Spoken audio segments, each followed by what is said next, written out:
Hi guys, welcome back to my channel and welcome back to another video. So guys, আজকের ভিডিওটি আপনাদের জন্য most important and useful. আজকের ভিডিওতে আমি আপনাদের সাথে শেয়ার করব যে কিভাবে আপনারা ইমো রিংটোন চেঞ্জ করবেন। তো চলুন আজকে ছোট্ট একটি ভিডিও দেখে শিখে নিন। So let's get start now. প্রথমে ইমো অ্যাপটি ওপেন করবেন। ইমো অ্যাপটি ওপেন করার পর এখান থেকে আপনারা প্রোফাইলে ক্লিক করবেন।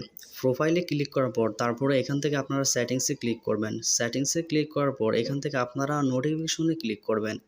নোটিফিকেশনে ক্লিক করার পর এখান থেকে আপনারা কলসে ক্লিক করবেন। কলসে ক্লিক করার পর এখানে আপনারা কয়েকটি অপশন দেখতে পাবেন। এখান থেকে আপনারা রিংটোনে ক্লিক করবেন। রিংটোনে ক্লিক করার পর আপনাদের সামনে এরকম একটি ইন্টারফেস চলে আসবে। তো এবার এখান থেকে আপনারা আপনাদের পছন্দ মতো একটি রিংটোন সিলেক্ট করবেন।